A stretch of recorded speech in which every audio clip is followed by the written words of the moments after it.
പിതാവിനും പുത്രനും പരിശുദ്ധ റൂഹായ്ക്കും സ്തുതി ആദ്യം മുതൽ എന്നേക്കും ആമേൻ. കർത്താവിന് പ്രിയപ്പെട്ടവരെ, നമ്മൾ പുതിയ നിയമം ലൂക്കായുടെ സുവിശേഷം 5 അധ്യായങ്ങൾ മുഴുവനായിട്ട് തീർത്തു പഠിച്ചു കഴിഞ്ഞു. ഇനി നമ്മൾ പുതിയ നിയമം ഇടയ്ക്ക് നിർത്തിവെച്ചിരുന്നതാണ്. കാരണം പുതിയ നിയമം തുടങ്ങാൻ വേണ്ടി പഴയ നിയമം നിർത്തിവെച്ചിട്ടാണ് നമ്മൾ അത് തുടങ്ങിയത്. അപ്പോൾ പഴയ നിയമത്തിലെ അബ്രഹാം, ഇസാക്ക് എന്ന പൂർവ്വപിതാക്കന്മാരുടെ ചരിത്രങ്ങളാണ് പഠിച്ചത്. ഇനിയും പഠിക്കാൻ പോകുന്നത് യാക്കോബിൻ്റെ ചരിത്രങ്ങളാണ്. അപ്പോൾ പിതാവായ യാക്കോബ്, അപ്പോൾ അത് യാക്കോബിൻ്റെ കുട്ടിക്കാലങ്ങളൊക്കെ, കൗമാരക്കാലം, യൗവനകാലമൊക്കെ കുറച്ചൊക്കെ നമ്മൾ ഈ കഴിഞ്ഞ ഭാഗത്തൊക്കെ നമ്മൾ അല്പമൊക്കെ പഠിച്ചായിരുന്നു. യാക്കോബിനെയും മൂത്ത സഹോദരനായ ഏസാവിനെയും പറ്റിയൊക്കെ പഠിച്ചായിരുന്നു. അപ്പോൾ ഇനി ബാക്കിയുള്ള ഭാഗങ്ങളാണ് നമ്മൾ പഠിക്കാൻ പോകുന്നത്. പ്രിയപ്പെട്ടവരെ, ഈ ചാനൽ, എൻ്റെ ചാനൽ, ഞാനത് മറന്നുപോകാതെ വീണ്ടും ഞാൻ ഓർമ്മിപ്പിക്കുകയാണ്. The real way official Bible study Thomas Meenathethil എന്ന ചാനൽ സെർച്ച് ചെയ്ത് നിങ്ങൾ അത് സബ്സ്ക്രൈബ് ചെയ്ത് ലൈക്കും ചെയ്യണം. വിട്ടുപോകല്ലേ, ലൈക്ക് ചെയ്യാനായിട്ട് വിട്ടുപോകരുത്. സബ്സ്ക്രൈബ് ചെയ്യണം, ലൈക്ക് ചെയ്യണം, അത് അത്യാവശ്യമാണ്. അപ്പോൾ അങ്ങനെ ചെയ്ത് നിങ്ങളിത് മുഴുവനായിട്ട് കാണുകയും മറ്റുള്ളവരിൽ എത്തിച്ച് കൊടുക്കുകയും ചെയ്യണം. അത് നിങ്ങൾ ചെയ്യുമ്പോൾ സുവിശേഷത്തെ സഹായിക്കുകയാണ്. ഏത് മതസ്ഥരായാലും സുവിശേഷത്തെ സഹായിക്കുകയാണ്. അതിലൂടെ അവർക്ക് കിട്ടേണ്ടുന്ന ദൈവിക അനുഗ്രഹങ്ങൾ ധാരാളമായിട്ട് ലഭിക്കും. ഞങ്ങളൊക്കെ അതിനുവേണ്ടി പ്രാർത്ഥിക്കുകയും ചെയ്യുന്നുണ്ട്. അല്ലാതെ തന്നെ ദൈവം, ഞങ്ങളുടെ പ്രാർത്ഥന മൂലം മാത്രമല്ല, അല്ലാതെ തന്നെ ദൈവം നിങ്ങൾക്ക് ഇങ്ങനെയുള്ള സഹായം ചെയ്യുമ്പോൾ ദൈവം നിങ്ങൾക്ക് പൂർണ്ണമായിട്ട് നിങ്ങൾക്ക് ധാരാളം അനുഗ്രഹങ്ങൾ നൽകും. രോഗസൗഖ്യവും മറ്റ് കാര്യസാധ്യതയും മറ്റ് കാര്യങ്ങൾ, സന്തോഷവും സമാധാനവും ഒക്കെ ഭവനത്തിൽ നിങ്ങൾക്ക് മാത്രമല്ല, ഭവനത്തിലുള്ളവർക്കും, മക്കൾക്കും, കൊച്ചുമക്കൾക്കും, എല്ലാവർക്കും, മാതാപിതാക്കൾക്കും ഒക്കെ ഉണ്ടാകാൻ ഉള്ള ഒരു അനുഭവമാണ് ഇത്. പലർക്കും അനുഭവമായിട്ടുള്ളതാണ്. അതാണ് ഞാൻ പറയുന്നത്. അത് ചെയ്യണം, എല്ലാവരിലും എത്തിക്കണം, അതാണ് ആവശ്യം. അപ്പോൾ നമ്മൾ പൂർവ്വപിതാവായ യാക്കോബിൻ്റെ ഭാഗങ്ങൾ നമ്മൾ ബൈബിളിൽ കാണുമ്പോൾ ഉൽപ്പത്തി പുസ്തകം 28-ാം അധ്യായം 10 മുതലുള്ള ഭാഗങ്ങൾ നമ്മൾ 10 വരെയുള്ള ഭാഗം, നമ്മൾ 9 വരെയുള്ള ഭാഗം നമ്മൾ പഠിച്ചിരുന്നു, കഴിഞ്ഞ പ്രാവശ്യം എടുത്തിരുന്നു. അപ്പോൾ ഇനിയും 10 മുതലുള്ള ഭാഗങ്ങൾ 29, 30, 31, 32, 33, 35, 40, 47, 48, 49, 50 അധ്യായം 1 മുതൽ 14 വരെയുള്ള ഭാഗങ്ങളാണ് ഇത് രേഖപ്പെടുത്തിയിരിക്കുന്നത്. അപ്പോൾ ഈ 1 മുതൽ 14 കുറച്ചേ ഉള്ളൂ. 49 അതെല്ലാം കുറച്ച് ഭാഗങ്ങളെ ഉള്ളൂ. ചില അധ്യായങ്ങളിൽ കുറച്ച് ഭാഗങ്ങളാണ്. ബാക്കിയുള്ള ഭാഗങ്ങൾക്ക് പ്രാധാന്യം കൊടുത്ത് മാറ്റി വെച്ചിട്ടുണ്ട്. അപ്പോൾ യാക്കോബിൻ്റെ ആ ജീവിതം നമ്മൾ മറ്റു പൂർവ്വപിതാക്കന്മാരെക്കാളുമൊക്കെ വളരെ സംഭവബഹുലമാണ്. യാക്കോബിൻ്റെ മകൻ യോസഫിൻ്റെയും പൂർവ്വപിതാക്കന്മാരുടെ കൂട്ടത്തിൽപ്പെട്ടാണ് യോസഫും.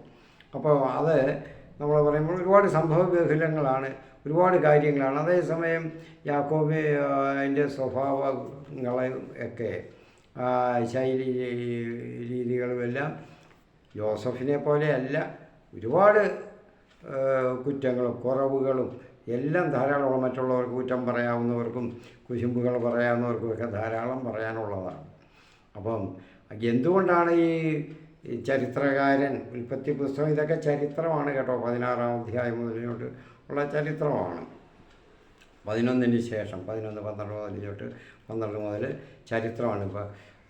അപ്പോൾ അത് എന്തുകൊണ്ടാണ് ഈ രചയിതാക്കൾ ഇങ്ങനെ എഴുതി വെച്ച് കുറ്റങ്ങളും കുറവുകളും ദോഷങ്ങളും എല്ലാം, ബലഹീനതകൾ എല്ലാം എഴുതി വെച്ച്, ഇതൊക്കെ ധാരാളം ഉള്ളത്. കാരണം സത്യസന്ധമാണ്. അതിൽ നിന്ന് മനസ്സിലാക്കണം, സത്യസന്ധമായ ഒരു വിവരണമാണ്, അല്ലാതെ കഥയല്ല, കെട്ടുകഥയല്ല. അതിൽ സത്യസന്ധമായ ചരിത്രമാണ്. അപ്പോൾ അതിലൊന്നും വിട്ടുപോകാൻ പറ്റത്തില്ല. ആ ഒരു വ്യക്തികളെ അവരുടെ കുറവുകളും കൂടെ പഠിക്കണം, അവരുടെ ബലഹീനതകളും കൂടെ മനസ്സിലാക്കിയിരിക്കണം. എങ്കിലേ അവർക്ക് എന്തുമാത്രം തിളക്കമുണ്ടായിരുന്നു പിൽക്കാലത്ത് എന്നറിയാൻ പറ്റുകയുള്ളൂ. അപ്പോൾ അതൊക്കെ ആ ബലഹീനതകളൊക്കെ നമ്മൾക്കും അനുവാചകർക്കും ഇതൊക്കെ ഉണ്ടാകാവുന്നതാണ്, ഇന്നത്തെ കാലത്തുള്ളതാണ്. അപ്പോൾ ഇതൊക്കെ എങ്ങനെ പരിഹരിക്കാൻ സാധിക്കും എന്നൊക്കെ ഉള്ളത് ആ ജീവിതത്തിൽ നമുക്ക് മനസ്സിലാക്കാൻ സാധിക്കും. അവരുടെ ജീവിതത്തിൽ നിന്ന്, യാക്കോബിൻ്റെ ജീവിതത്തിൽ നിന്ന് മനസ്സിലാക്കാൻ സാധിക്കും. അപ്പോൾ അതിനാണ് ഈ ബൈബിളിൽ നായകരുടെ കുറവുകളും കുറ്റങ്ങളും ദൂഷ്യങ്ങളും എല്ലാം രേഖപ്പെടുത്തി വെച്ചിരിക്കുന്നതാണ്. അവരുടെ ഇതെല്ലാം സത്യസന്ധമായിട്ടുള്ള വിവരണമാണ്. അതിൽ നിന്നൊന്നും മറച്ചു വയ്ക്കാനില്ല, ഒന്നും കൂടുതലായിട്ട് പറഞ്ഞ് മോടി പിടിപ്പിക്കാനില്ല എന്നുള്ളത് മനസ്സിലാക്കാൻ വേണ്ടിയാണ് പ്രിയപ്പെട്ടവരെ. അതുകൊണ്ട് മറ്റുള്ളവരോടും അറിയാൻ വയ്യാത്തവരോടൊക്കെ ഇതൊക്കെ പറഞ്ഞു കൊടുക്കണം. അറിയാവുന്നൊരു ക്രിസ്ത്യാനികൾ, അല്ലെങ്കിൽ പിന്നെ എന്തിനാ ക്രിസ്ത്യാനിയായിട്ടൊക്കെ ഇരിക്കുന്നത്. അതുകൊണ്ട് നമുക്ക് ഇനി ബൈബിൾ ആ ഭാഗങ്ങളെ പറ്റി ചിന്തിക്കാം. ഇനി നമ്മൾ 32, 33, 35 ഇങ്ങനെയൊക്കെയുള്ള അധ്യായങ്ങളെ പറ്റി പറയാം. എന്നിട്ട് 34 ഇടയ്ക്ക് വിട്ടുപോയി. അതെന്താണെന്നോ, ഇടയ്ക്ക് അത് യാക്കോബിൻ്റെ കാര്യം അതിനകത്തില്ല. പിന്നെ യാക്കോബിൻ്റെ മകൾ ദീന എന്ന ഒരു പെൺകുട്ടിയുടെ കാര്യമാണ്, ഒരു മകളുടെ കാര്യമാണ് പറയുന്ന യുവതി. അവൾക്കുണ്ടായ ദുരനുഭവങ്ങൾ, ആ ദുരനുഭവമാണ് അതിൽ പറഞ്ഞത്, ആ ഒരു അധ്യായത്തിൽ വിവരിക്കുന്നത്. ബാക്കി ശേഷം ഭാഗം അവളെ പറ്റി കാണാത്തത്, അല്ലെങ്കിൽ മറ്റ് പെൺകുട്ടികളെ പറ്റി കാണാത്തത്, സ്ത്രീകളെ പറ്റിയൊക്കെ കാണാത്തത്. കാരണം അന്നത്തെ കാലഘട്ടമാണ് രചയിതാക്കൾ ആ പുരുഷ മേധാവിത്വത്തിൻ്റെ കാലഘട്ടത്തിലാണ് ഇത് എഴുതിയത്. സ്ത്രീകളെ പറ്റി അവിടെ മിണ്ടത്തില്ല, സംസാരിക്കത്തില്ല. വളരെ അത്രയ്ക്കൊഴിച്ചുകൂടാനാവാത്ത പ്രാധാന്യമേറിയ കാര്യങ്ങളാണ്, ചിലരുടെ കാര്യങ്ങളൊക്കെ ബൈബിളിലുണ്ട്, വിവരിച്ചിട്ടുണ്ട്. അല്ലാത്തതൊക്കെ ഒന്നും അങ്ങനെ പറയത്തില്ല. അത് വളരെ വിവരണമായിട്ടും പറയത്തതുമില്ല. സ്ത്രീ കഥാപാത്രങ്ങളുടെ നായികമാരുടെ കാര്യങ്ങളൊക്കെ. അപ്പോൾ കാരണം അന്നത്തെ സാംസ്കാരികമായ സാമൂഹികമായിട്ടുള്ള അന്നത്തെ സാഹചര്യങ്ങൾ, ചുറ്റുപാടുകൾ എല്ലാം അങ്ങനെയായിരുന്നു. പുരുഷ മേധാവിത്വമാണ്. അപ്പോൾ സ്ത്രീകൾക്കും കുഞ്ഞുങ്ങൾക്കും അവിടെ വലിയ സ്ഥാനമൊന്നുമില്ലായിരുന്നു അന്നത്തെ കാലഘട്ടത്തിൽ. എഴുതിയുകൊണ്ട് അത് ദീനയെ പറ്റി എഴുതിയ 34 അധ്യായത്തിൽ ആ ഒരു ചെറിയ ഒരു സംഭവത്തോടു കൂടി അത് തീർത്തു. ബാക്കിയുള്ള കാര്യങ്ങൾ പിന്നെന്തായെന്നൊന്നും അതിനകത്ത് കാണിച്ചിട്ടില്ല. അപ്പോൾ നമുക്ക് ആ അധ്യായം പഠിക്കുമ്പോൾ അത് നമുക്ക് വിവരിക്കാം. അപ്പോൾ ഇത് നമുക്ക് ഉൽപ്പത്തി പുസ്തകത്തിൽ രേഖപ്പെടുത്തിയിരിക്കുന്ന അപ്പം ഞാൻ പറഞ്ഞ പല അയോഗ്യതകളും ഇവർക്കെല്ലാം ഉണ്ട്. അപ്പോൾ അവരെ ദൈവം എന്തുകൊണ്ട് തിരഞ്ഞെടുത്തു? താൻ അവരെ കൊണ്ട് നിറവേറ്റാൻ നിശ്ചയിച്ചിരിക്കുന്ന ചുമതലകൾ അവരെ കൊണ്ട് തന്നെ ചെയ്യിക്കാൻ വേണ്ടിയാണ് അവരെ തിരഞ്ഞെടുത്തത്. അതിന് കാരണം എന്താണെന്നോ, ഇത് ആ ഉൽപ്പത്തി ആദ്യ കാലഘട്ടത്തിൽ മനുഷ്യർ ഇതൊക്കെ സൃഷ്ടിക്കുമ്പോൾ തന്നെ ദൈവം കണ്ടിരുന്നു. ഇപ്പം നമ്മളെ ആയാലും ഇന്നത്തെ കാലഘട്ടത്തിലും അങ്ങനെയാണ്. നമ്മളെന്തുകൊണ്ട് ഓരോന്ന് നമ്മൾ ചെയ്യിക്കുന്നു? തിന്മയല്ല, നല്ല പ്രവൃത്തികൾ, പ്രവൃത്തികൾ ദൈവം മാറ്റി വെച്ചിരുന്നു. ചിലർക്ക് തിന്മ ദൈവം ഉള്ളതാണോ അതിൽ? അല്ല, ദൈവത്തിൽ തിന്മയില്ലല്ലോ. ഏറ്റവും അത്യുന്നതമായ ഏറ്റവും കൂടിയ പരിശുദ്ധിയാണ് ദൈവത്തിലുള്ളത്. ആ തിന്മ പിന്നെ എവിടെ നിന്ന് വന്നു? സാത്താനിൽ നിന്നാണ്. ഉൽപ്പത്തി 3 അധ്യായത്തിൽ വന്നല്ലോ സാത്താൻ്റെ പ്രവേശനം. അതിൽ മനുഷ്യനെ വീഴ്ത്താൻ വേണ്ടി ദൈവം കൂടുതൽ സ്നേഹിക്കുന്ന, അതായത് സ്വർഗത്തിലെ സൃഷ്ടിയായിരുന്ന സാത്താനേക്കാളും കൂടുതലായിട്ട് ആ മാലാഖമാരുടെ തലവനാണ്, മാലാഖയെക്കാളും കൂടുതലായിട്ട് മനുഷ്യനെ, മണ്ണുകൊണ്ട് നിർമ്മിച്ച മനുഷ്യനെ സ്നേഹിക്കുന്നു. അത് അവർക്ക് ഇഷ്ടപ്പെട്ടില്ല. സാത്താൻ അങ്ങനെയാണല്ലോ സാത്താനും കൂട്ടരും ഉണ്ടായത്. അപ്പോൾ ആ മാലാഖമാരിൽ നിന്ന് അവർ മാറി. അപ്പോൾ ആ സാത്താൻ ഈ മനുഷ്യനെ, ദൈവം ഏറ്റവും കൂടുതൽ സ്നേഹിക്കുന്നവരെ നശിപ്പിക്കണം. അതിനുവേണ്ടിയാണ് ദൈവത്തിന് അവരുമായിട്ട് വിരോധമുണ്ടാക്കണം, ശണ്ഠയുണ്ടാക്കണം, വഴക്കാക്കണം. അതുകൊണ്ട് അങ്ങനെ ദൈവം അവരെയും കുറ്റം വിധിച്ച് ഇല്ലാതാക്കണം. അപ്പോൾ ദൈവത്തിന് പിന്നെ ആരാധിക്കാൻ ആരും ഇല്ലെന്നുള്ളതാണ് സാത്താൻ്റെ സന്തോഷം. മനസ്സിലായോ? അപ്പോൾ ഇങ്ങനെ കുറ്റങ്ങളും കുറവുകളും ഉള്ളവരെ എങ്ങനെ തിരഞ്ഞെടുത്ത് അവരെ മാറ്റി നിർത്തി അവരുടെ നന്മകൾ കണ്ടുപിടിച്ച് നന്മയ്ക്ക് വേണ്ടി ഉപയോഗിക്കാം എന്നുള്ളതാണ് ദൈവം കാണിച്ചു തരുന്നത്. ഇവിടെ എല്ലാ ബൈബിളിലും മുഴുവനും അങ്ങനെയാണ്. ഏത് നായകരുടെ കാര്യം എടുത്താലും അപ്പസ്തോലന്മാരുടെ പൗലോസിൻ്റെ കാര്യങ്ങളെടുത്താലും എല്ലാവരുടെയും കാര്യങ്ങൾ അങ്ങനെയാണ്. ഇന്നത്തെ കാലഘട്ടത്തിലും സുവിശേഷകരുമൊക്കെ പലരും മിഷണറിമാരും ഒക്കെ ഉണ്ട്. അവരെ കൊണ്ട് ദൈവം അത് ചെയ്യിക്കാനായിട്ട് പണ്ട് മുതലേ നിശ്ചയിച്ചിരിക്കുന്നതാണ്. വിശുദ്ധ പൗലോസ് ശ്ലീഹായുടെ ലേഖനത്തിൽ എഫേസോസുകാർക്കുള്ള ലേഖനം അതിൽ 2-ാം അധ്യായം 10-ാം വാക്യം പറയുന്നുണ്ട്, നിങ്ങൾ ദൈവത്തിൻ്റെ കരവേലയാണ്, ദൈവം മുൻകൂട്ടി നിശ്ചയിച്ചിരുന്ന സൽപ്രവർത്തികൾ നിങ്ങളെ കൊണ്ട് ചെയ്യിക്കാൻ വേണ്ടി നിങ്ങൾക്ക് വേണ്ടി മാറ്റി വെച്ചിരുന്ന ഓരോരുത്തരെയും അതിനു വേണ്ടി ക്രിസ്തുവിലൂടെ നിങ്ങളെ ക്രിസ്തുവിലൂടെ സൃഷ്ടിക്കപ്പെട്ടവരാണ് നിങ്ങൾ. അതാണ് ഇവിടെ ഓരോരുത്തർക്കും വേണ്ടി ഓരോ ചുമതല ദൈവം ഓരോരുത്തരെയും കൊണ്ട് ചെയ്യിക്കുക. അത് ചെയ്തേ പറ്റത്തുള്ളൂ. ഞാനായാലും ആരായാലും അതിൽ നിന്ന് ഒളിച്ചോടാൻ പറ്റുകയില്ല. കാരണം ഞാനും അങ്ങനെ പലപ്പോഴും മാറിപ്പോയതാണ്. ദൈവത്തിൻ്റെ ഈ വിളിയിൽ നിന്നും മാറിപ്പോകാൻ വിട്ടില്ല. അവസാനം 6-7 വർഷത്തോളം ഞാൻ ഒറ്റക്കിടപ്പിൽ കിടന്നു. അവിടുന്ന് ആരെക്കൊണ്ട് ഭേദമാക്കാൻ പറ്റാത്ത എല്ലാ ഡിപ്പാർട്ട്മെൻറ്റുകളും വൈദ്യശാസ്ത്രത്തിലെ എല്ലാം ചെയ്തു. ആയുർവേദം, മറ്റ്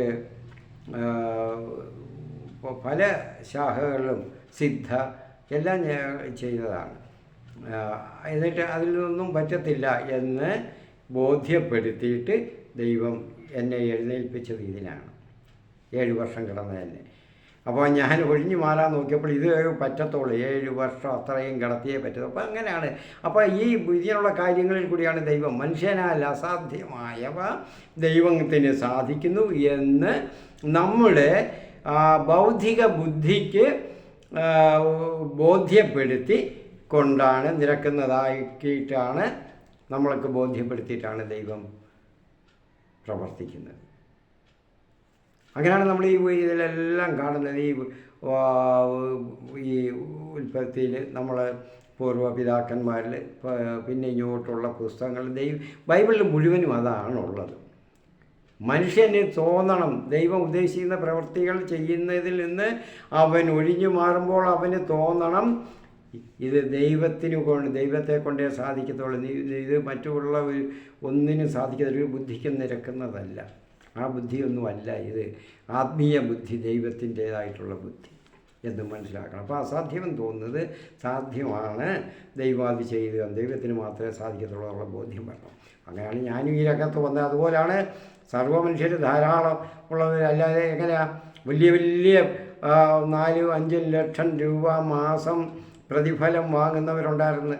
അവരെ കൊണ്ട് ഈ വൈദികരായിട്ട് ഇപ്പോൾ വരുന്ന മിഷണറിമാരായിട്ട് ചെയ്യുന്നത് ആ ജോലികളെല്ലാം കളഞ്ഞിട്ട് ചെറുപ്പക്കാർ 2-3 വർഷം ആ ജോലി ചെയ്തപ്പോഴത്തേക്ക്, കാരണം ദൈവം അവരെ തിരഞ്ഞെടുത്ത് എതിനായിരുന്നു. അതിന് പകരം ഇങ്ങനെ ഭൗതികമായിട്ടുള്ളവയൊക്കെ സമ്പാദിക്കാനും സ്നേഹിക്കാനും സ്വരുക്കൂട്ടാനും ഒക്കെ പോയപ്പോൾ വിട്ടില്ല. അവിടെ നിന്ന് വിളിച്ചുകൊണ്ട് വരും. അങ്ങനെ എത്രയോ പേര്, എത്ര ഡോക്ടർമാർ, എൻജിനീയർമാർ, പല എൻജിനീയറിംഗ് രംഗത്ത് പല ശാഖകളിലും വളരെ നല്ലതുപോലെ ശോഭിച്ച് 2-3 വർഷം ശോഭിച്ച് വൻ ശമ്പളങ്ങൾ ലോകത്തിൻ്റെ പല ഭാഗങ്ങളിലും വാങ്ങിച്ചുകൊണ്ടിരുന്ന ഒരു വലിയ റെപ്യൂട്ടഡായിട്ടുള്ള കമ്പനികളിലെല്ലാം ഇട്ടിരുന്ന അവർ CEO ആയിട്ട് തന്നെ ഇരുന്നവരുണ്ട്.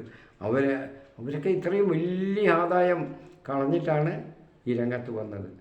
അപ്പോൾ ഇതിനെയൊക്കെ ആക്ഷേപിക്കുകയും നിന്ദിക്കുകയും അവമാനിക്കുകയും പീഡിപ്പിക്കുകയും ചെയ്യുന്നവർ ചിന്തിക്കണം, എന്തുകൊണ്ടാണ് ഇവർ പിന്നെ ഇങ്ങനെ നടക്കുന്നത്? കാരണം ജീവനുള്ള ദൈവമാണെന്ന്.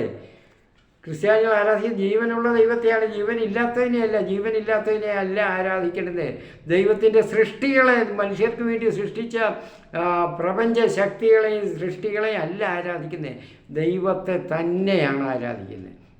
അത് ജീവനുണ്ട്. അതുകൊണ്ടാണ് ഇതെല്ലാം സാധിക്കുന്നത് ദൈവത്തിന്. ഇതിനുള്ള ദൈവം വേറെ ഏതാണ്? ശ്രേഷ്ഠ ദൈവം ആർക്കാണുള്ളത്? എവിടെയാണുള്ളത്? ആർക്കുമില്ല, വേറെ ആർക്കുമില്ല. അതിനവരെ പീഡിപ്പിച്ചിട്ട് കാര്യമില്ല. വളർന്ന് വലുതാകും. അത് ആ പീഡനം ഇവിടെ ഒരിടത്തുണ്ടാകുമ്പോൾ മറ്റു ഭാഗങ്ങളൊക്കെ ധാരാളം വളരും, ഇവിടെയും വളരും കേട്ടോ. അതുകൊണ്ട് അതൊക്കെ അങ്ങനെ ചിന്തിക്കുന്നവരുണ്ടല്ലോ. നമ്മൾ ഈ ഫേസ്ബുക്കിൽ ചിലരുടെ ഇതൊക്കെ കാണുമ്പോൾ അങ്ങനെയൊക്കെ കൊണ്ട് ഞാൻ ചിന്തിക്കാറുണ്ട്. ആ ബുദ്ധി, ആ ചീഞ്ഞ ബുദ്ധി നിങ്ങൾ ഈ നല്ല ബുദ്ധിക്ക് കൂടി ആ ചീഞ്ഞ ബുദ്ധി വിട്ടിട്ട് ഈ നല്ല ബുദ്ധിയോടുകൂടി നല്ല മനസ്സോടുകൂടി ചിന്തിക്കുക. നിങ്ങൾക്ക് ദൈവം ദൂരസ്ഥരല്ല, സമീപസ്ഥനാണ് ആയിരിക്കും എല്ലാ കാര്യങ്ങളിലും അങ്ങനെയാണ്. അപ്പോൾ ദൈവം, ഞാൻ പറയില്ല, അവരെ കൊണ്ട് നിറവേറ്റാൻ നിശ്ചയിച്ചിരിക്കുന്ന ചുമതലകൾ അവരെ കൊണ്ട് തന്നെ ചെയ്യിക്കുകയാണ്. ഇന്നും അങ്ങനെ തന്നെയാണ്. നമ്മൾ വിശുദ്ധ പൗലോസിൻ്റെ ലേഖനത്തിൽ നമ്മൾ പറഞ്ഞതുപോലെ തന്നെയാണ് ഇന്നും ചെയ്യുന്നത്. അപ്പോൾ ദൈവത്തിൻ്റെ ഇടപെടൽ അവരുടെ ജീവിതത്തിൽ, എല്ലാവരുടെയും ഈ ജീവിതത്തിൽ എപ്പോഴും ഇങ്ങനെ ഉണ്ടായിരിക്കേണ്ട, ദൈവത്തിന് ആവശ്യമുള്ള ദൈവം അന്നേ നിശ്ചയിച്ചതാണ്, നമ്മൾ ഉരുവാകുന്നതിന് മുൻപേ നിശ്ചയിച്ചത്.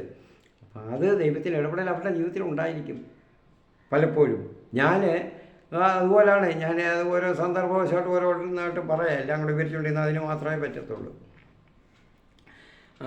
അവരുടെ ജീവിതത്തിൽ എപ്പോഴും ഉണ്ടെന്നുള്ള ബോധ്യം നമുക്ക് ഈ ആളുകൾക്കുണ്ടാകണം. അതെനിക്കും ഉണ്ടാകണം. അതുകൊണ്ടാണ് ഞാൻ അതുകൊണ്ടാണ് ഇനി അത് വിട്ടുകളയാൻ പറ്റത്തില്ല. ഇത്രയും കാലങ്ങളായപ്പോഴും ഇനി അതല്ലേ ഉള്ളൂ, എന്തുമാത്രം ഉണ്ടെന്നുള്ളത് നമുക്ക് അറിഞ്ഞുകൂടാലോ.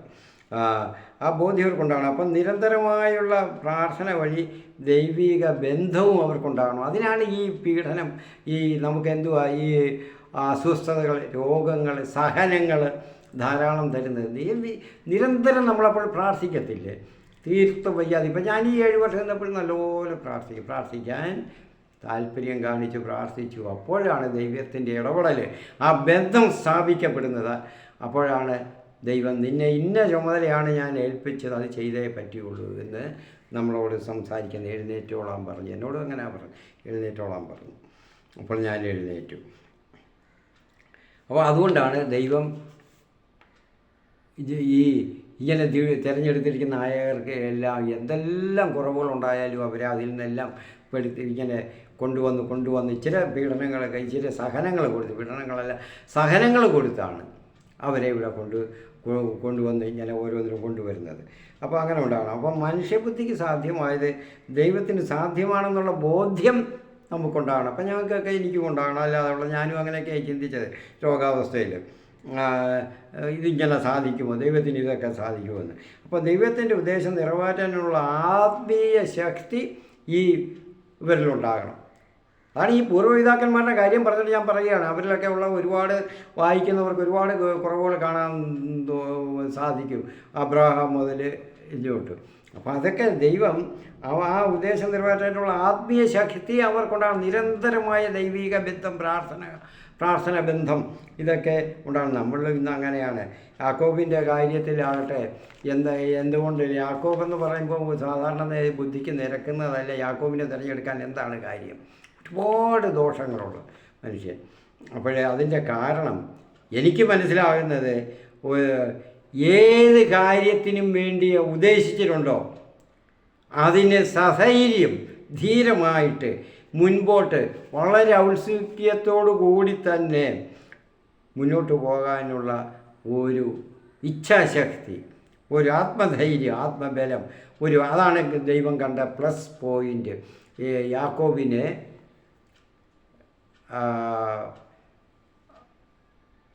നായകനായിട്ട്, പൂർവ്വപിതാവായിട്ട് തിരഞ്ഞെടുക്കാനുള്ളത് എല്ലാത്തിനും കാരണം. അതേസമയം മൂത്തവൻ ഏശാവായിരുന്നു. ഏശാവിനെ അങ്ങനെ തിരഞ്ഞെടുക്കാത്ത? ഏശാവ്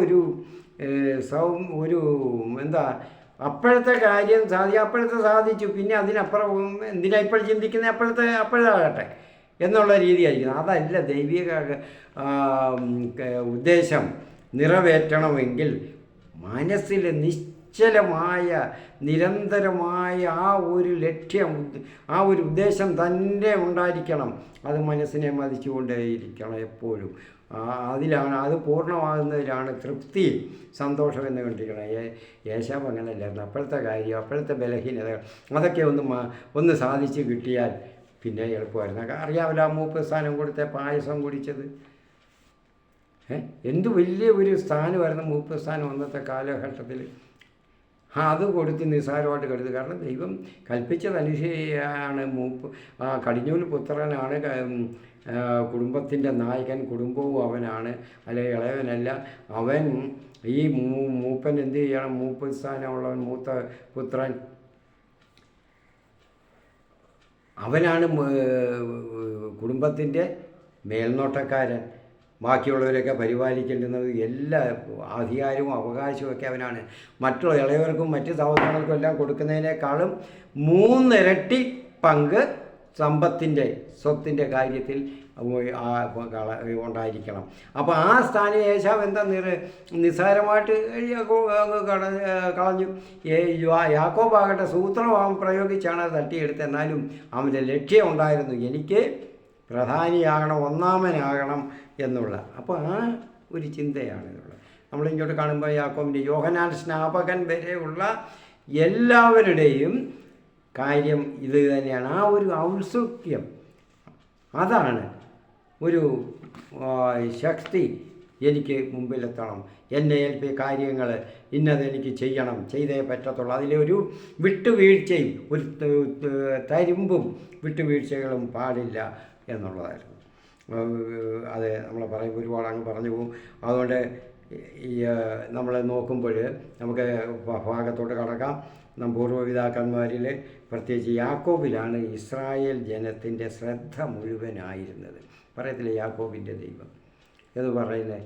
അപ്പോൾ ആ യാക്കോബിലായിരുന്നു. അവരുടെ പേര് തന്നെ ഇസ്രായേലിയരാണ്. ഈ യാക്കോബിൻ്റെ പേരാണ് ഇസ്രായേൽ എന്ന്. അപ്പോൾ യാക്കോബിൻ്റെ വംശപരമ്പരയാണ് ഇസ്രായേലിയർ.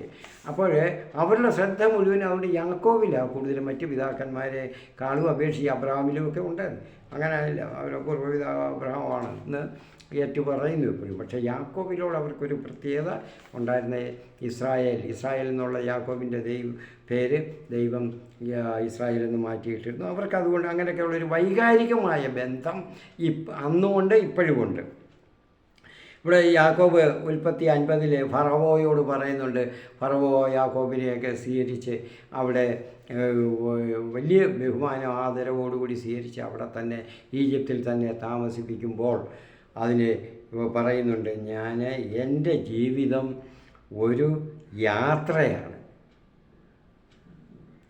ഉറപ്പാണ്, നമ്മുടെ ജീവിതം ഒരു യാത്രയാണ്. മരണശേഷവും യാക്കോബിൻ്റെ ജീവിതം യാത്രയായിരുന്നു. മരണശേഷം എങ്ങനെ യാത്ര ചെയ്യുന്നത് എന്നായിരിക്കും ചോദിക്കുന്നത്. മരണശേഷം യാക്കോബ് പറഞ്ഞിരുന്നു, യാക്കോബിൻ്റെ വാഗ്ദാനമായിരുന്നു ജോസഫിനോട്, മകനോട്, നിങ്ങൾ ഇവിടുന്ന് 400 വർഷത്തിന് ശേഷം നിങ്ങൾ ഇവിടുന്ന് പോകുമ്പോൾ എന്ത് ചെയ്യണം? ഇവിടുത്തെ പ്രവാസമൊക്കെ കഴിഞ്ഞ് പോകുമ്പോൾ എൻ്റെ അസ്ഥികളും കൂടെ കൊണ്ടുപോകണം. അപ്പോൾ യാത്രകളെടുത്ത് അവിടെ കാനാൻ ദേശത്ത് കൊണ്ട് സംസ്കരിക്കണം എന്നുള്ളതായിരുന്നു. അപ്പോൾ അങ്ങനെ യാക്കോബ് അപ്പോൾ മരണശേഷവും യാത്രയാണ്. ഇസ്രായേൽ ജനം യാത്രയാണ്. നമ്മൾ ഇന്നത്തെ ആധുനിക ഇസ്രായേൽ എന്ന് പറയുന്നത് ആധുനിക കാലത്ത് ക്രിസ്തീയ സഭ, ദൈവസഭ. ഇപ്പോൾ നമ്മൾ ആ ഒരു യാത്രയാണ്. എന്തോ യാത്രയാണ്? അപ്പോൾ ജീവിതയാത്ര. ഈ ജീവിതയാത്ര നമ്മൾ ഈ സമയത്ത് കാനാൻ ദേശത്ത് നിന്ന് നമ്മളത് മിസ്രൈം അല്ലെങ്കിൽ അടിമത്ത ആ ദേശത്ത് നമ്മൾ അത് അവിടുന്ന്, അതായത് ഈ ലോകയാത്രയിൽ നിന്ന് നമ്മൾ എന്ത് ചെയ്യുന്ന ഈ സ്വർഗ നാട്ടിലോട്ട്, വാഗ്ദത്ത നാട് കാനാൻ നാട്ടിലോട്ടുള്ള യാത്രയാണ് നമ്മുടെ ജീവിതം. അപ്പോൾ യാക്കോബ് എവിടെയാണ്? ഹാരാനിലായിരുന്നു അബ്രഹാം. ഹാരാനിൽ നിന്ന് ഇവിടെ യാക്കോബ്, അവിടുന്ന് ഹാരാനിൽ നിന്ന് ഇവിടെ വന്നത് യാക്കോബിൻ്റെ കാനാനിലേക്ക് വന്നു. കാനാനിൽ നിന്ന് ഈജിപ്തിലേക്ക് വന്നു. ആ യാത്ര ഈജിപ്തിൽ നിന്ന് അവിടുന്ന് മരണം വരെ അവിടെ തന്നെയായിരുന്നു. അപ്പോൾ ഇന്ന് യാക്കോബിൻ്റെ പിൻഗാമികളായ യഹൂദർക്ക് അവരുടെ കാര്യങ്ങൾ ഈ യാത്ര തന്നെയാണ് ഇപ്പോഴും. കാരണം അവർക്കൊന്നും ഒരിടത്തും സ്വസ്ഥമായിട്ടില്ല. ഇപ്പോഴും ഇസ്രായേൽ എന്ന രാജ്യമുണ്ട്. സ്വസ്ഥമായിട്ടുണ്ടോ? ഇല്ല. എന്നും യാത്രയാണ്. അവർ നഷ്ടപ്പെട്ടു പോയവരെല്ലാം കൂട്ടായ്മയിൽ വരാത്തവരെല്ലാം ഇന്നും യാത്രയിലാണ് ഇവിടെ ഒന്നിച്ച് ചേരുന്നതിന് വേണ്ടി. അപ്പോൾ യാക്കോബ് പറഞ്ഞത് ശരിയാണ്. എൻ്റെ ജീവിതം ഫറവോയോട് പറഞ്ഞ ഒരു യാത്രയാണ്, നീണ്ട യാത്രയാണ്. അത് ഒരിക്കലും അവസാനിക്കുന്നില്ല. നമ്മൾ വിശ്വാസികളായ വിശ്വാസികളായ നമ്മളും ആ നീണ്ട യാത്രയിലാണ്. അത് അവസാനിക്കുന്നില്ല. അത് നമ്മൾ മനസ്സിലാക്കണം. സ്വർഗമായ വാഗ്ദത്ത നാട്ടിലേക്ക്, കനാൻ ദേശത്തേക്ക് നമ്മൾ യാത്രയാണ്. ഹാരാനാകുന്ന ഹാരാനിൽ തുടങ്ങിയ ആ യാത്ര, ഈ ലോക യാത്ര, നമ്മൾ സ്വർഗത്തിലേക്ക് നോക്കി, സ്വർഗം നോക്കി, യേശുവിനെ നോക്കി നമ്മൾ യാത്രയിലാണെന്ന് നമ്മൾ മനസ്സിലാക്കണം. ആ പറഞ്ഞത് നമ്മൾ എപ്പോഴും യാക്കോബ് പറഞ്ഞ പോലെ നമ്മൾ യാത്രയിലാണ്. അപ്പോൾ ഇങ്ങനെ ഈ യാത്ര ചെയ്യുമ്പോൾ യാക്കോബിന് 3 തവണയാണ് ദൈവദർശനം, ശക്തമായ ദൈവിക ഇടപെടൽ ഇതെല്ലാം ഉണ്ടാകുന്നത്. എല്ലാം ഒന്നും എടുത്ത് പലപ്പോഴും ഉണ്ടായിട്ടുണ്ട്, അതൊന്നും എടുത്ത് പറയാതെ എന്താ പ്രധാനമായിട്ടുള്ളത് ദൈവിക ദർശനം പ്രധാനമായിട്ടും 3 തവണ. അത് 3 തവണയും ശക്തമായ ദൈവിക ഇടപെടലായിരുന്നു. ആ യാക്കോബിൻ്റെ അതുവരെയുള്ള ജീവിതത്തിലൊക്കെ ഒരുപാട് മാറ്റം. ഇപ്പുറത്തോട്ട് പോകും, ഇങ്ങനെ പോകും, അങ്ങോട്ട് പോകും, ഇത് നീ സ്വീകരിക്കേ എന്നൊക്കെ പറഞ്ഞ് അടിച്ചേൽപ്പിക്കുന്ന ഒരു രീതിയായിരുന്നു. അതുകൊണ്ടാണ് ഈ 3 തവണ മാത്രം പറഞ്ഞിരിക്കുന്നത്. പലപ്പോഴും ഉണ്ടായിരുന്നിരിക്കാം, നമുക്ക് ബൈബിളിലുള്ളത് നമ്മൾ പറയുന്നത്. കാരണം രേഖപ്പെടുത്തുന്ന പ്രധാനപ്പെട്ട കാര്യങ്ങൾ ഓരോന്നും അങ്ങ് രേഖപ്പെടുത്താൻ പറ്റത്തില്ലല്ലോ. അപ്പം അതുപോലെയാണ് നമ്മുടെ ജീവിതത്തിലും ഒരുപാട് കാര്യങ്ങൾ നമ്മൾ ഉണ്ടാകുന്നുണ്ടല്ലോ. അത് നമ്മൾ ഈ ദൈവം നമ്മളെ ഇടപെടുത്തുന്നുണ്ട്. ഞാൻ എൻ്റെ ജീവിതം പറഞ്ഞല്ലോ അതുപോലെ. അപ്പോൾ പരിശുദ്ധാത്മാവ് ഈ സഭയെയും നമ്മളെയും വിശ്വാസികളെ ആധുനിക കാലത്തും നമ്മളെ ശക്തമായിട്ട് അതുപോലെ യാക്കോബിനെ നയിച്ചതുപോലെ, ഈ പൂർവ്വപിതാക്കന്മാരെ നയിച്ചതുപോലെ നയിച്ചുകൊണ്ടിരിക്കുകയാണ്. നയിക്കാൻ ആഗ്രഹിക്കുന്നു. നമ്മൾ അങ്ങോട്ട് വഴുതി മാറി പോകുമ്പോൾ ദൈവം ദുഃഖിക്കുന്നുണ്ട്, പരിശുദ്ധാത്മാവ് ദുഃഖിക്കുന്നുണ്ട്. ദൈവാത്മാവ് നമ്മളെ ഇങ്ങോട്ട് കൊണ്ടുവരണം, എന്തുകൊണ്ട്, എന്നിട്ട് ശ്രമിച്ചിട്ട് മാറുന്നില്ല എന്നുള്ളത്. അപ്പോൾ നമ്മൾ ആ ദൈവശബ്ദത്തിന് നമ്മുടെ പ്രാർത്ഥനാ ബന്ധങ്ങൾ മൂലം, നിരന്തരമായ പ്രാർത്ഥന മൂലം നമ്മൾ ചെവി ഓർക്കണം. യാക്കോബ് അങ്ങനെയാണല്ലോ. പലയിടത്തും ഈ പിതാക്കന്മാരൊക്കെ ചെല്ലുന്നിടത്തെല്ലാം ദൈവിക ഇടപെടലുണ്ടാകുമ്പോൾ, ഓരോ കാര്യങ്ങളുണ്ടാകുമ്പോൾ, ദോഷമുണ്ടാകുമ്പോഴും ഒക്കെ ബലിയർപ്പിച്ചതായിട്ട് കാണുന്നു. ഞാൻ കഴിഞ്ഞ വീഡിയോകളിലൊക്കെ പറഞ്ഞിട്ടുണ്ട്, ബലിയർപ്പിച്ചതായിട്ട് കാണും. യാക്കോബും അങ്ങനെ തന്നെയാണ്. ഇനിയുള്ള എല്ലാം നമ്മളങ്ങനെയാണ് കാണുന്നത്. ശക്തമായിട്ട് ഇന്നത്തെ സഭയെ അതുകൊണ്ട് പരിശുദ്ധാത്മാവ് അതുപോലെ നയിച്ചുകൊണ്ടിരിക്കുകയാണ്. നമ്മളെ ഓരോരുത്തരെയും നയിച്ചുകൊണ്ടിരിക്കുകയാണ്. അപ്പോൾ യാക്കോബിലുണ്ടായതുപോലുള്ള വീഴ്ചകളൊക്കെ നമുക്കും ഉണ്ടാകുമ്പോൾ പരിശുദ്ധാത്മാവ് അവയൊക്കെ പരിഹരിച്ച് നമ്മെ നയിക്കുന്നുണ്ട്. അപ്പോൾ അതുകൊണ്ട് യാക്കോബിനോട് പറഞ്ഞതുപോലെ ഭയപ്പെടേണ്ട, ഞാൻ നിൻ്റെ കൂടെയുണ്ട് എന്ന് നമ്മെ എപ്പോഴും ഓർമ്മപ്പെടുത്തുന്നുണ്ട്. അതിനാണ് ദൈവിക ബന്ധം, ആ പ്രാർത്ഥനാ ബന്ധം നമ്മൾക്കെപ്പോഴും ഉണ്ടായിരിക്കണമെന്ന് ഞാൻ ആദ്യമേ പറയാം. അപ്പോൾ ദൈവം നമ്മളോട് പറയുന്നത് ഭയപ്പെടേണ്ട, ഞാൻ നിന്നോട് കൂടെയുണ്ട്. ഞാൻ ഈ 6-7 വർഷം കിടന്നപ്പോഴും അങ്ങനെ തന്നെയാണ്. ഞാൻ വിചാരിച്ചു ഇനി ഒരിക്കലും എനിക്ക് രക്ഷപ്പെടാൻ പറ്റുകയില്ല, കാരണം ആർക്കും സുഖപ്പെടുത്താൻ പറ്റുകയില്ല. എല്ലാ ഡിപ്പാർട്ട്മെൻറ്റുകളും കൈ ഒഴിഞ്ഞു. അവസാനം അലോപ്പതിയിലും പല പ്രാവശ്യം തിരിഞ്ഞു. ആ അലോപ്പതി ഡിപ്പാർട്ട്മെൻറ്റും ഇരുന്നു. ആയുർവേദവും പറഞ്ഞു ഇനി ഒന്ന് എണീപ്പിച്ചിരുത്താൻ നോക്കാമെന്ന് പറഞ്ഞു. അത് സാധിച്ചു. അപ്പോൾ എന്നോട് പക്ഷേ പിന്നെയും ഇതായി വഷളായി. അതിൽ മാത്രമല്ലാതെ പറ്റത്തുള്ളൂ എണീറ്റിരിക്കാൻ. അപ്പോൾ എൻ്റെ അടുത്ത് പറഞ്ഞ ദൈവിക ദർശനമായിരുന്നു. പരിശുദ്ധ മാതാവിൻ്റെ കന്യാമറിയത്തിന് എഴുന്നേൽക്കാൻ പറഞ്ഞ് എഴുന്നേറ്റു. ഇന്ന കാര്യം ആദ്യത്തെ ദിവസം വന്നപ്പോഴും എനിക്കത് വിശ്വാസമൊന്നുമില്ല. എൻ്റെ അടുത്ത് വരാൻ മാത്രമേ എനിക്ക് അങ്ങനെയുള്ള യോഗ്യതകളൊന്നുമില്ല. എന്താ കാര്യം? അടുത്ത ദിവസം വന്ന് അതേ സമയത്ത് വന്നപ്പോൾ ഞാൻ വിചാരിച്ചു ചിലപ്പോൾ ഇങ്ങനെ ആയിരിക്കും. ഞാൻ എഴുതു. 3-ാമത്തെ ദിവസം എൻ്റെ അടുത്ത് നേരിട്ട് തന്നെ ശക്തമായിട്ട് പറഞ്ഞു, എഴുന്നേൽക്കാൻ പറഞ്ഞു. എഴുന്നേറ്റ് കാര്യങ്ങൾ ഇങ്ങനെയാണ് ചെയ്തേ പറ്റുക. അതിനുവേണ്ടിയായിരുന്നു എൻ്റെ ജീവിതം, എൻ്റെ ജനനം. ഈ ജനന സമയത്ത് ഇത് തന്നെയായിരുന്നു ഇതുപോലെ നടന്നത്. അതൊക്കെ നമുക്ക് പിന്നെ സൗകര്യം പോലെ പറയാൻ. പ്രിയപ്പെട്ടവരെ, എൻ്റെ ഈ ചാനൽ മറ്റുള്ളവർക്ക് സബ്സ്ക്രൈബ് ചെയ്ത് നിങ്ങൾ ലൈക്ക് ചെയ്ത് ചെയ്യാൻ നിങ്ങളെ ഒന്ന് പ്രേരിപ്പിക്കണം. അറിയാവുന്നവരെയൊക്കെ നിങ്ങളെ ഭവനത്തിലുള്ളവരെയും ബന്ധുക്കളെ എല്ലാം അറിയിക്കണം. പിന്നെ നിങ്ങൾ അറിയിക്കുക.